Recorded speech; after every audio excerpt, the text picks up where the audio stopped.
Y vamos a ahora ver el punto de vista de los sublaxarianos o calvinistas moderados.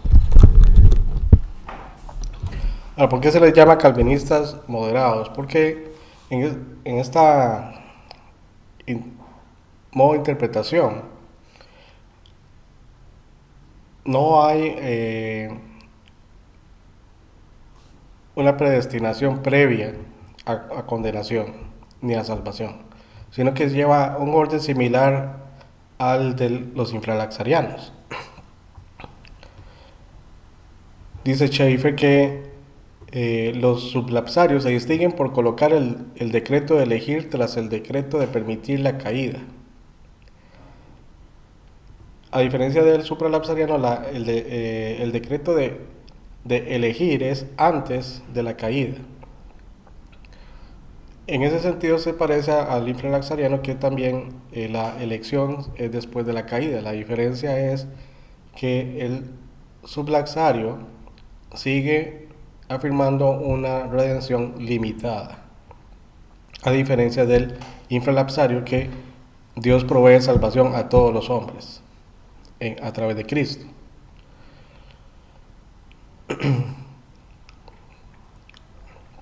Dice, en general el orden sublapsario es una refutación del orden supralapsario.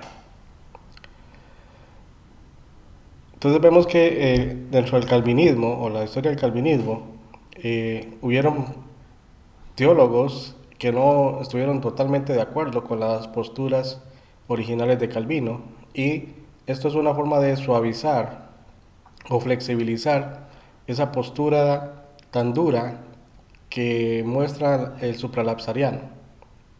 Dice que la distinción entre los infralapsarianos y los sublapsarios está en que la escuela infralapsaria sitúa el decreto de proveer la salvación antes del decreto de elegir, mientras que la sublapsaria sitúa el decreto de elegir antes del decreto de proveer la salvación.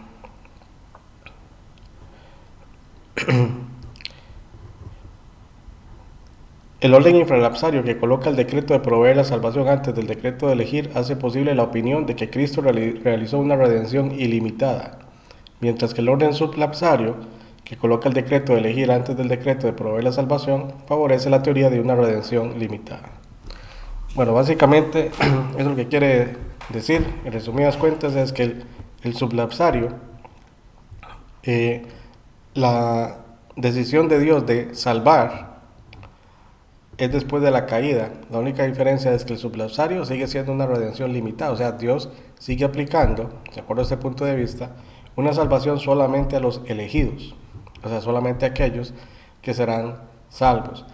En este caso no la posición cambia en ese orden para suavizar una posición previa que es más dura, en el sentido de que ya Dios ha elegido un grupo para condenación y un grupo para salvación. En este caso, aunque Dios igual elige un grupo para salvación, eh, la única diferencia es que es después de que se ha dado la caída, o sea que ya es algo que estaba previsto. Oscar, Oscar, Igual, buenas noches, ¿cómo igual, está? sí, Bien, gracias a Dios. Oscar, una consulta, ¿y tal usted? vez es que no, tal vez no entendí muy bien o no escuché bien esa parte. Cuando hablan de después de la caída, ¿esa caída a qué se refiere? A la caída, digamos, de, A la caída en bueno, esa pecado, la caída, si caída no de está Adán en bien, pecado. está bien, muchas gracias. Ok.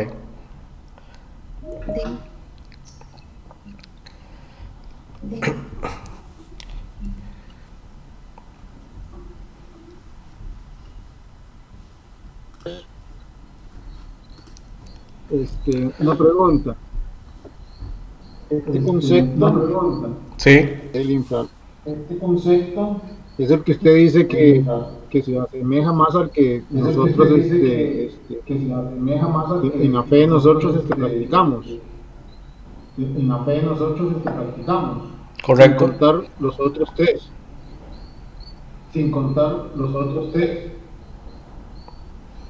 Sí, no, los otros tres son posiciones totalmente opuestas. Sí, porque es que, digamos, la posición hipercalvinista lo que establece es que Dios ya había escogido a unos para salvación y otros para condenación. La otra posición del calvinista moderado se parece mucho a la de nosotros, pero igual solo se aplica a un grupo nada más de salvos, a un grupo que será salvo. Y igual Dios destina a condenación a los que no creen. Es Dios quien destina. La diferencia está en que la posición de nosotros es que Dios no ha destinado a nadie para condenación, sino que la persona, cuando rechaza a Cristo, se condena. Entonces, Él escoge ese destino, no es Dios quien lo está destinando. Pero la diferencia también está en que Dios da la salvación o ofrece la salvación a todos, no solamente a unos. Y le da la oportunidad al ser humano de escoger, o sea, de creer o de rechazar. Entonces, es básicamente la Correcto. diferencia. Gracias. Correcto. Gracias. Ok. No sé si alguien más quiere...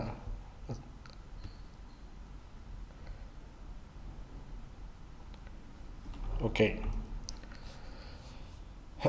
Bueno, esta posición, la sublapsaria, es la que se denomina, repito nuevamente, la de los calvinistas moderados. E igual que la hipercalvinista, la salvación es solo aplicada a un grupo que ya Dios designó para salvación. La única diferencia es que Dios lo hace de escogiendo de toda la humanidad pecaminosa. Dios ya escoge a unos para salvación y el resto los deja o los destina a condenación. Mientras que en la posición hipercalvinista es antes de que todo ser humano exista, ya Dios decidió quién será salvo y quién no será salvo. En esta posición, ya Dios ha creado a todos los hombres, estos han caído en pecado por el pecado de Adán, y de esa humanidad pecadora, entonces Dios elige salvar a algunos y condenar a otros. Entonces, en ese sentido, sigue siendo muy semejante al hipercalvinismo, o sea, sigue siendo calvinista. ¿Por qué es calvinista? Porque Dios no provee una salvación ilimitada, es decir, para todos, sino solamente para algunos. Entonces, para tal vez no enredarlos tanto, lo voy a explicar de esa manera, ¿verdad? Entonces, repito nuevamente aquí, el orden que ellos proponen es que Dios decide crear a todos los seres humanos. Dios no ha predeterminado la caída del hombre, pero sí la ha previsto. Entonces, en su voluntad permisiva, Dios permite o deja que Adán y Eva caigan en pecado, con lo cual llevan a la humanidad al pecado. Entonces, teniendo ya una humanidad que está en pecado, de esa humanidad, la que ya pecó, por eso se llama sublapsario, o sea, después de la caída, Dios decide elegir a los que creen, como dice acá, y dejar en su justa condenación a los que no creen. Aunque Schaeffer está utilizando esta misma frase que usa para los infralapsarianos, la posición calvinista sublapsaria, Dios elige igualmente, solamente a aquellos que Él decide salvar y dejar a los demás a la condenación, es decir, los destina a condenación. El punto 4 entonces es igual que la posición que nosotros sostenemos, que Dios provee salvación para aquellos que van a creer y aplica la salvación a los que creen. Entonces, básicamente esta posición, la sublapsaria, que es la calvinista moderada, y la infralapsaria, que Schaeffer también la califica como calvinista moderada, o sea, ambas como calvinista moderada, se diferencia simplemente en que Una, en este caso, la sublapsaria, la salvación es limitada solamente a los que Dios escoge de esa humanidad pecadora, mientras que la infralapsaria, lo que se afirma es que a pesar de que el hombre cayó en pecado, Él provee salvación a todos. Entonces salva a los que creen y al que no cree lo deja en su justa condenación. Entonces, no sé si me captan la diferencia. Okay. Sí, este tema es un poco enredadillo, ¿verdad? Con respecto a cada una de las posiciones. Pero básicamente lo que tenemos que entender es que la posición hipercalvinista, que es la supralapsaria, es la posición más extrema, donde Dios ha decidido quién será salvo y ha decidido a quién va a condenar, que es una posición extrema. La otra posición calvinista, que es más suave, que es esta última que estamos viendo, que es la sublapsaria o calvinismo moderado, es Dios, por decirlo así, espera a que la humanidad caiga en pecado y de esa humanidad entonces Él escoge quién será salvo y a los otros los destina a condenación. Como esa posición también es una posición extrema y solamente provee una salvación limitada, la infralapsaria surge como oposición a esta escuela, y lo que afirma es básicamente lo mismo, con la única diferencia es que Dios, a pesar de que la humanidad cae en pecado, entonces Dios no escoge a algunos para salvación y a otros los decide condenar, no, sino que Él decide proveer el medio de salvación y elige a aquellos que creerán en Jesucristo. Entonces, los que crean en Jesucristo son elegidos y por ende son salvos. Los que deciden no creer en Jesucristo quedan en condenación, no porque Dios haya decidido condenarlos, sino porque ellos escogieron quedarse en esa condición al rechazar la salvación que ofrece Dios. Entonces viene el arminianismo. El arminianismo lo que dice es: no estamos de acuerdo con ninguna de las tres. Entonces aceptan el hecho de que Dios provee salvación a través de Jesucristo, a través de la fe, pero hay un asunto con esta posición, y es que la persona que cree tiene que mantener esa fe para mantenerse en la salvación. Si pierde la fe, pierde la salvación. Entonces, la responsabilidad de conservar esa salvación va a depender de que el ser humano que ha creído decida perseverar. Mientras que en las tres posiciones anteriores, que aquí no lo mencionamos, pero el calvinismo lo que afirma es que como la salvación es de Dios, entonces Dios hace que el creyente persevere en la fe, que es algo que sí enseña la Escritura. El hecho de que ya la persona sea salva y que tenga el Espíritu Santo le provee al creyente la capacidad de perseverar en la fe, de manera que nunca va a perder la fe. Además, se asegura y se garantiza que la salvación no se pierde, porque la presencia del Espíritu Santo, que es la marca, es el sello de garantía que asegura esa salvación, no será quitada, y por lo tanto la salvación no se pierde, porque la salvación es enteramente de Dios. En el punto de vista arminiano, aunque la salvación viene de Dios, esta la puede perder si éste decide no perseverar en la fe.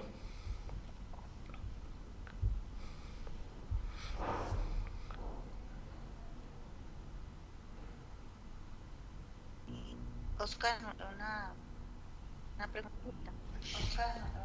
Eso es lo Sí. que yo he escuchado de algunos decir, pero no estoy segura si está relacionado de que algunos han recibido a Jesús como Señor, pero no como Salvador. Algunos han recibido a Jesús como Señor, pero no como Salvador. Sí, esa es la posición arminiana. Ah, La posición arminiana es la que sostienen la iglesia metodista y los pentecostales. Porque los pentecostales vienen es un derivado de la iglesia metodista. Ellos son arminianos en su teología de salvación. Los otros protestantes, más conservadores, han adoptado un calvinismo moderado o un hipercalvinismo. Y hay algunos que son infralapsarianos, ¿verdad? Que es la posición que no es ni moderada ni hipercalvinista. En esas también estamos nosotros los bautistas, que no sostenemos ningún punto de vista calvinista. Entonces, la posición que nosotros sostenemos es lo que la Biblia afirma, precisamente de que la salvación, Dios envió a su Hijo unigénito al mundo para salvar al mundo. El que cree tiene la vida eterna, el que no cree es condenado.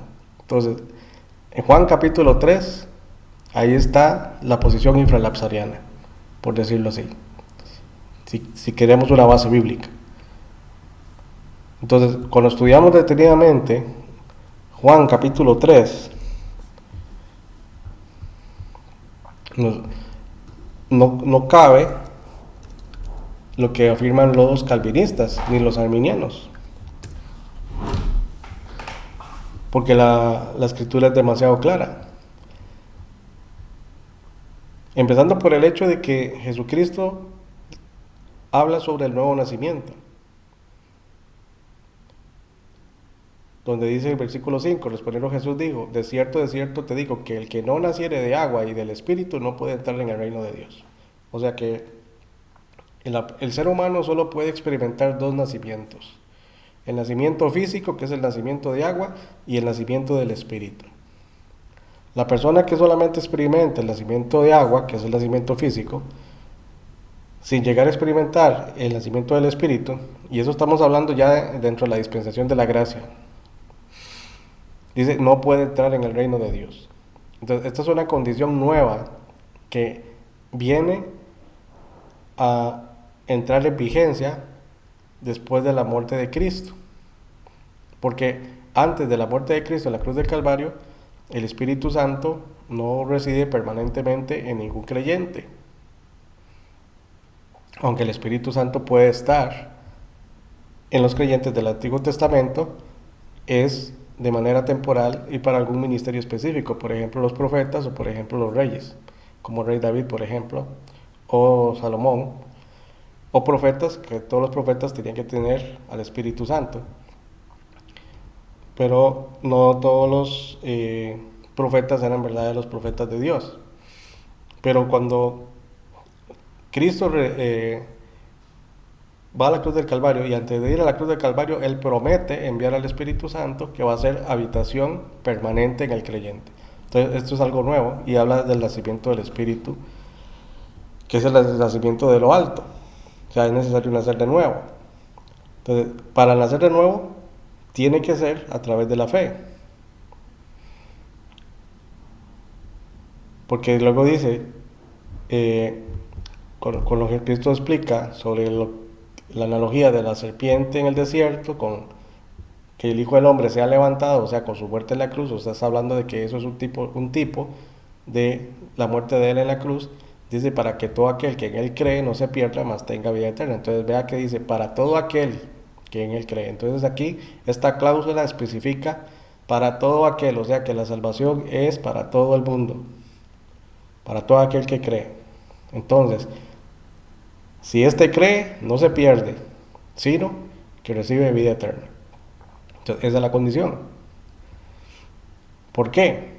Aquí viene la razón, versículo 16, porque de tal manera amó Dios al mundo, aunque Dios no está agradado del mundo, sin embargo Dios ama al mundo y decide mostrarle su amor al mundo enviando a su Hijo. Dice que ha dado a su Hijo unigénito. ¿Para qué? Para que todo aquel, nuevamente, una salvación ilimitada, que en Él cree no se pierda, mas tenga vida eterna. Esa es la condición. Versículo 17, porque no envió Dios a su Hijo al mundo para condenar al mundo. O sea, salvación ilimitada. sino para que el mundo sea salvo por él. El que en él cree no es condenado, pero el que no cree ya ha sido condenado. Entonces, ¿quién está condenando? Versículo 18.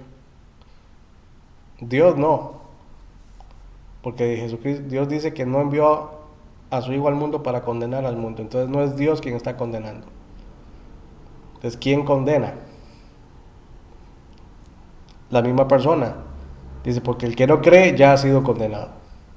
¿Por qué ha sido condenado? Porque no ha creído en el nombre del unigénito Hijo de Dios. Entonces esa es la razón de su condenación, porque no ha creído. Entonces Dios no le puede aplicar justicia a aquel que rechaza la justicia. Entonces, ¿qué es lo que queda? La condenación. Entonces Dios se ve en la obligación de aplicarle la condenación a esa persona, pero no porque Dios ha decidido condenarlo, sino porque esa persona escogió la condenación, en lugar de escoger la vida, o sea, la vida eterna. Dice, y esta es la condenación. ¿O en qué consiste la condenación? Que la luz vino al mundo, o sea, Jesucristo, el Verbo encarnado, y los hombres amaron más las tinieblas que la luz, porque sus obras eran malas. Porque todo aquel que hace lo malo aborrece la luz, y no viene a la luz para que sus obras no sean reprendidas. Mas el que practica la verdad viene a la luz para que sea manifiesto que sus obras son hechas en Dios. Entonces ya este pasaje es bastante claro en cuanto a todo lo que hemos dicho. Y todo lo que está diciéndose aquí es exactamente la posición infralapsariana. Y es lo que nosotros creemos y predicamos. Ahora, hay otros pasajes en donde se habla en apariencia que Cristo murió por algunos, ¿verdad? Cuando habla habla de los muchos, ¿verdad? Y eso es lo que hacen los calvinistas cuando sacan esos pasajes y los desligan de la enseñanza general del Nuevo Testamento. Vamos a ver.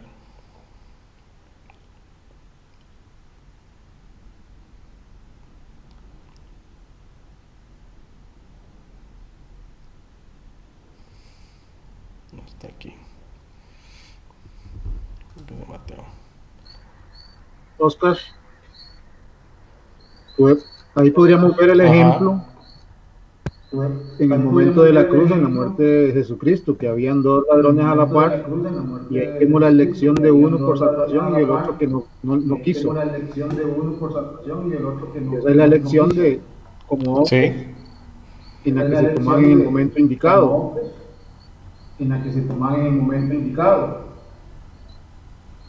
es correcto. Sí, entonces vemos, o sea, ese principio de que el que cree se salva y el que no cree se condena, es lo que encontramos en el Nuevo Testamento y también en el Antiguo Testamento. Correcto. Bueno, por ejemplo, Mateo 20:28, que es un pasaje que utilizan los calvinistas, dice, como el Hijo del Hombre no vino para ser servido, sino para servir y para dar su vida en rescate por muchos. Ahora, cuando ellos usan este pasaje, entonces dan a entender que aquí se está afirmando una salvación limitada, o sea que aunque se anuncia una salvación para todos, en realidad Cristo solamente murió o dio su vida por algunos, o sea, por muchos, o sea, no por todos. Pero aquí, este pasaje tenemos que entenderlo de acuerdo al contexto general del Nuevo Testamento, en donde Cristo dio su vida por el mundo. Vea que Juan dice para salvar al mundo. Pero Él da su vida para salvar al mundo. Pero el rescate, que es la redención, es para los que creen. Entonces, estos muchos es aquellos que van a creer, ¿verdad? Porque ellos interpretan que cuando se dice, o cuando nosotros afirmamos que la salvación es ilimitada, entonces ya todos son salvos. No estamos afirmando eso. La Biblia tampoco lo afirma. El hecho que Cristo llevó el pecado del mundo y quitó el pecado del mundo, no significa que le otorgó automáticamente salvación a todo el mundo. Porque el sacrificio, la sangre de Cristo, solo tiene efecto en aquel que se vuelve por fe a la cruz de Cristo. Entonces, ese que se vuelve con fe a la cruz de Cristo recibe el rescate. Entonces, Cristo está dando su vida precisamente para que todos sean salvos, pero ¿a quiénes se le aplica? A los que creen. Entonces, ahí es donde caen estos, que son muchos, porque ya Dios ha previsto, a pesar de que Él está dando la salvación para todos, ya Dios ha previsto que no todos se salvarán. Pero el hecho que Dios ya previó que no todos se salvarán no significa que ya Dios decidió condenar a todos. No, Dios decidió salvar a todos, pero Él sabe que no todos van a escoger esa salvación porque tienen libre albedrío. Y por lo tanto, ahí lo indica Juan capítulo 3. El que cree tiene vida eterna, pero el que no cree ha sido condenado porque no ha creído en el nombre del unigénito Hijo de Dios.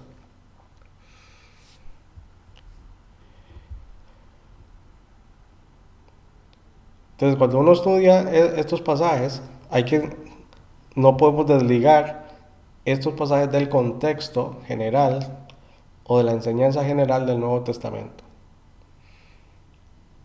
Porque cuando se está hablando de esos muchos o aquellos por los que Cristo dio su vida, se refiere precisamente a aquellos que van a creer, lo cual es verdad.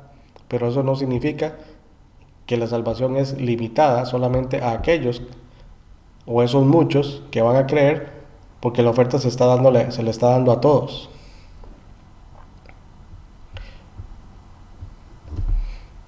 Si la Biblia no afirmara precisamente esa oferta para todos, entonces podríamos hablar de una salvación limitada. Pero imagínense que la Biblia, antes de terminar, Apocalipsis 22:17 dice: el Espíritu y la esposa dicen ven, y el que oye diga ven, y el que tiene sed venga, y el que quiera tome el agua de la vida gratuitamente. Entonces, el que quiera. Si esa cláusula no estuviera indicada en la Escritura, entonces podríamos hablar de una salvación limitada y solamente de los que Dios escogió. Pero aquí Dios está haciendo el ofrecimiento y el llamamiento para todos, para el que quiera, no solamente para algunos. Entonces es algo que tenemos que tener claro, ¿verdad? Entonces, volviendo nuevamente al asunto del arminianismo, el arminianismo que afirma precisamente que la responsabilidad del creyente es de perseverar, porque si no persevera en la fe, pierde su salvación. Entonces, si adoptamos ese punto de vista, de que es necesario perseverar para no perder la salvación, entonces ya la salvación que Dios ofrece no es una salvación meramente por gracia, sino que es una salvación que es gracia más obras. Pero Pablo dice claramente en Romanos que si es por obras, entonces ya no es por gracia. Y si es por gracia, entonces no es por obras. O sea, o es obras o es gracia, pero no pueden ser las dos juntas. O la una excluye a la otra. O sea, si es por gracia, es gracia. Si es por obras, es por obras. Pero si es por obras, entonces ya anula la gracia. Pero si es por gracia, entonces las obras no cuentan. Entonces ahí es donde falla el arminianismo. Sin embargo, los arminianos y los calvinistas, todos afirman y todos ponen y todos están de acuerdo, todos los cristianos estamos de acuerdo que la salvación es por la fe en la sangre de Jesucristo. Todos estamos de acuerdo con eso. Entonces todo lo demás son cuestiones de índole teológica y el cristiano en general entiende eso, que la salvación es por creer en Jesucristo, poniendo la confianza en Jesucristo, entendiendo que Él murió por nuestros pecados y que por la gracia de Dios recibimos esa salvación. En eso todos los cristianos están de acuerdo.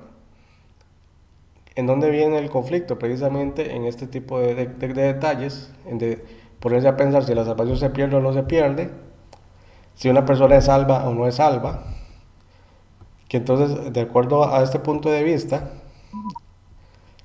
que es lo que a muchos cristianos caen, de juzgar a otros cristianos y juzgar su salvación, si es salvo o no es salvo.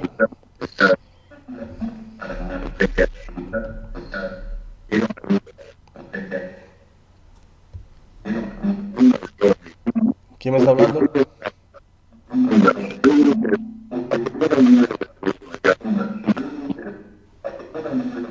Muy bien.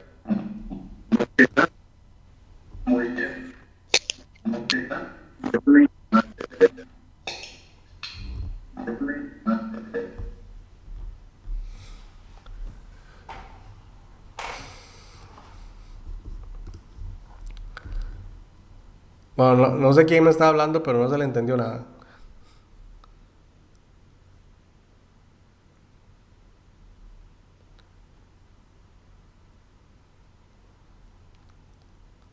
Para que abra el micrófono y a ver si se le entiende, porque no le entendí nada.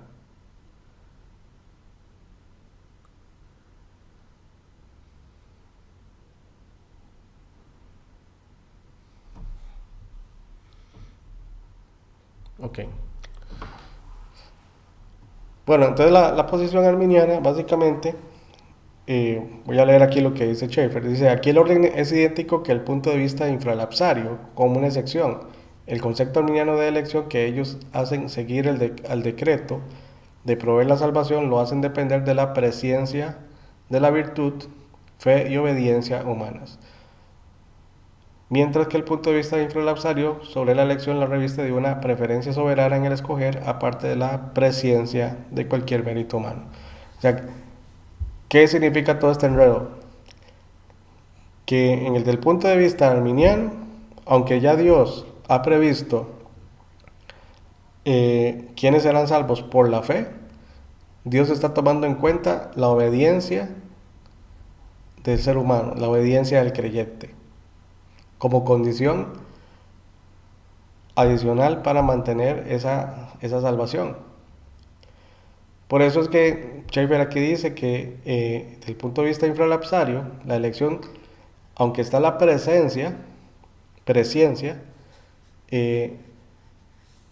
Dios escoge sin tomar en cuenta ningún mérito humano, aunque Dios ya conoce las obras de los creyentes o de los salvos, pero eso no determina el que Dios escoja. Dios no escoge a alguien porque va a ser fiel o porque va a vivir muy santo. No, Dios escoge porque va a creer.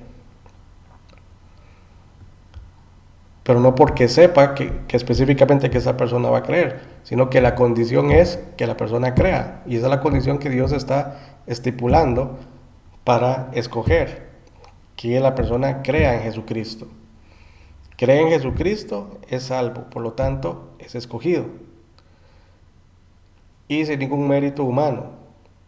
El único mérito que tiene valor y satisfacción para la justicia de Dios es el mérito de Cristo, porque solamente Cristo es el único que cumple con la justicia de Dios. Ningún creyente, por más santo que pueda vivir, puede cumplir con la justicia de Dios. Entonces, ¿qué es lo que sucede con el punto de vista arminiano? Que sin proponérselo están sumando o revistiendo a su fe de un sistema legalista, de un sistema de que tiene que cumplir esto o esto o esto o esto, porque si no lo cumple, entonces eso significa que usted no es salvo o que perdió la salvación. Y de hecho muchos de esos grupos enseñan mal esto, porque hay cristianos que entienden, porque así se los han enseñado, que si pecan, pierden la salvación. Entonces ahí viene, por ejemplo, lo que tradicionalmente se decía, que cuando Jesucristo venga, si el cristiano está metido en un bar o en una discoteca, se queda. O si el creyente no está en la iglesia y viene Jesucristo, entonces se queda.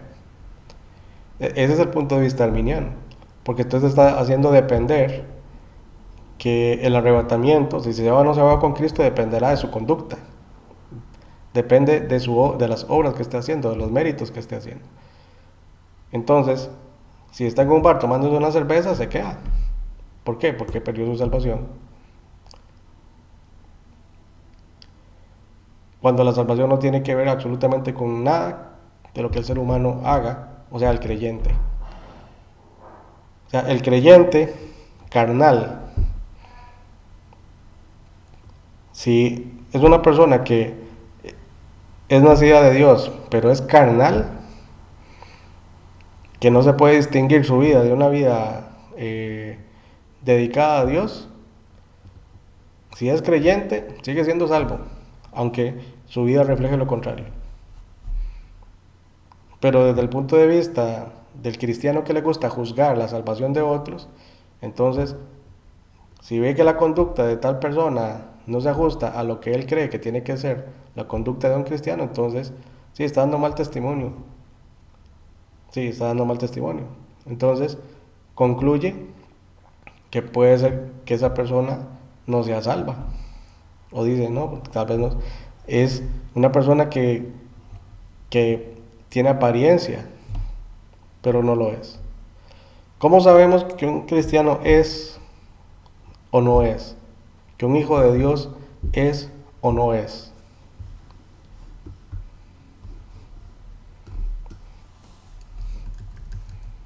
No por las obras.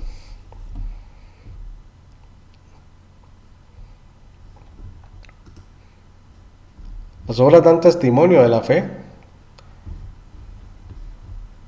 sino por la perseverancia.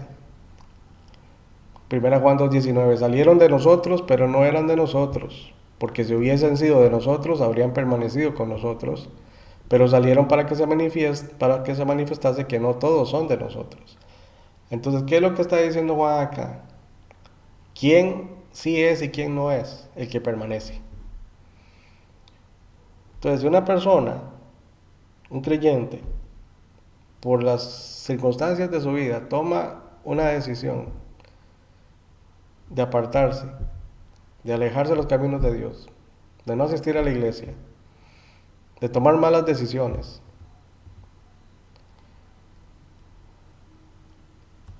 desde nuestro punto de vista, si lo juzgamos como una persona si es salva o no es salva, ¿qué determina si esa persona es salva o no es salva? Si tiene fe. Y esa fe, porque si tiene esa fe y tiene al Espíritu Santo, el Espíritu Santo lo va a confrontar con su situación. Y esa persona, en algún momento dado, va a llegar al arrepentimiento. El arrepentimiento no para salvación porque ya es salvo, sino el arrepentimiento para cambiar su conducta que te está deshonrando a Cristo. Pero sigue perseverando. El testimonio del Espíritu está en su espíritu. Ahí está.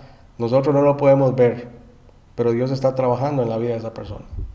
Entonces, el que se va y no vuelve es porque nunca fue. Pero el que se va y vuelve porque es de la casa. El que se fue es porque no era de la casa, era un extraño. Entonces, ahí es donde está la diferencia. Nosotros no somos llamados a juzgar la salvación de nadie. O decir, este es salvo, esto no es salvo, porque las acciones de una persona no van a determinar si es salva o no es salva. Las acciones de un cristiano van a determinar si tiene fe o no tiene fe. Eso sí. Porque las obras son las que dan testimonio de la fe. Entonces, están sus obras, está su vida dando testimonio de una fe o no. Porque si no hay testimonio de fe, entonces no hay fe. Y ahí sí, esa persona está en graves problemas. Por eso es que por lo menos en la iglesia nosotros siempre se hace el llamado, tanto al creyente como al que no lo es, para que venga Cristo. En el caso del creyente, para que arregle su condición espiritual con Cristo, sí, está tropezando en su vida espiritual. Y el que no tiene a Cristo, para que llegue a Cristo y tenga salvación. Y eso es algo que siempre se tiene que hacer. No todas las iglesias lo hacen, ni todos los predicadores lo hacen. Pero siempre hay que darle la oportunidad a la persona de que arregle su vida con Dios. Y el problema con el arminiano es que cuando crea ese tipo de pensamiento en el creyente, entonces llena su vida espiritual de culpa. Entonces esa persona vive con culpa. Entonces nunca puede vivir una vida de santidad, ni puede vivir una vida dedicada a Dios, porque siempre está con culpa, siempre se está condenando a sí misma, porque está temiendo que cualquier paso en falso le quita la salvación, o cualquier paso en falso lo aparta de Dios. Cuando la palabra de Dios nos enseña claramente que Cristo mismo lo dijo: yo estoy con vosotros todos los días hasta el fin del mundo. Entonces el creyente puede volver confiadamente, llegar confiadamente al trono de la gracia para alcanzar el oportuno socorro.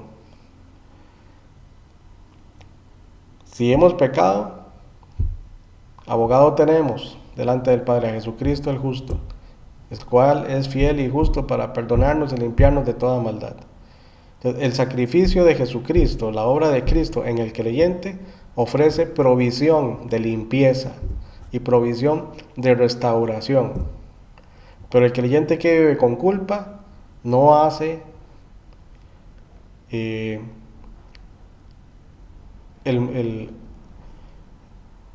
¿cómo decirlo?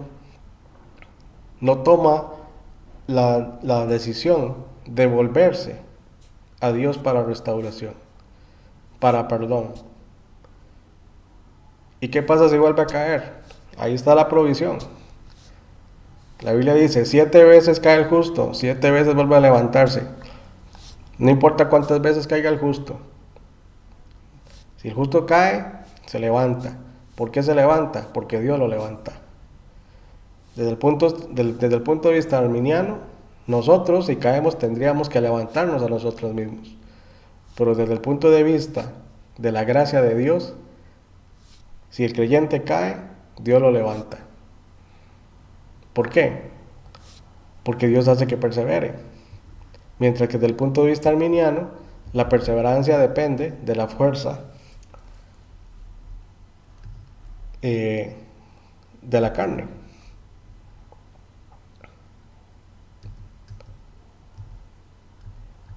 Vamos a ver.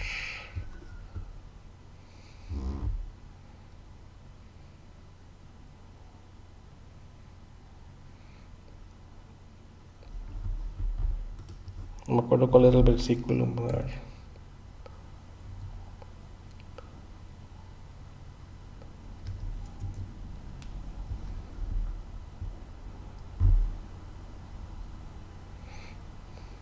Bueno, ahora que estoy hablando de la perseverancia, estos dos pasajes que aparecen acá, dice: mas el que persevere hasta el fin, este será salvo. Entonces muchos agarran, principalmente los arminianos, agarran este versículo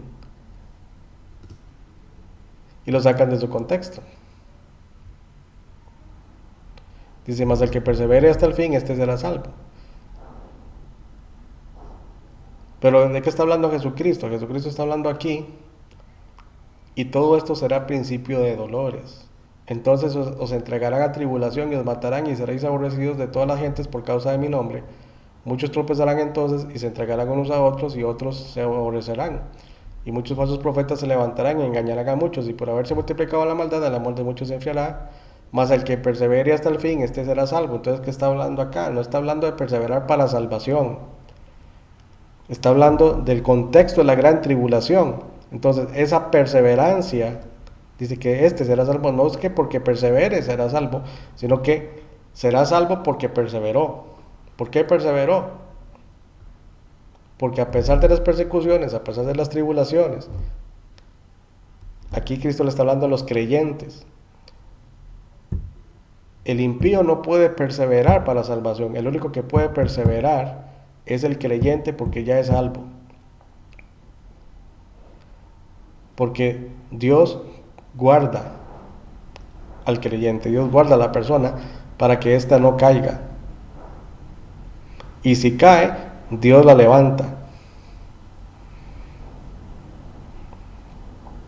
Entonces, muchos agarran ese pasaje para decir, el que persevera hasta el fin, este será salvo. Si usted no persevera, entonces usted no va a ser salvo.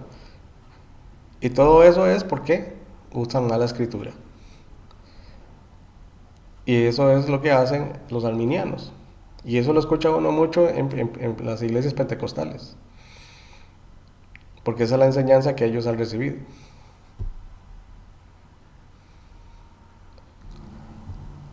Bueno, el tema de la soteriología, y principalmente el tema sobre la elección y la predestinación, hasta aquí va a llegar.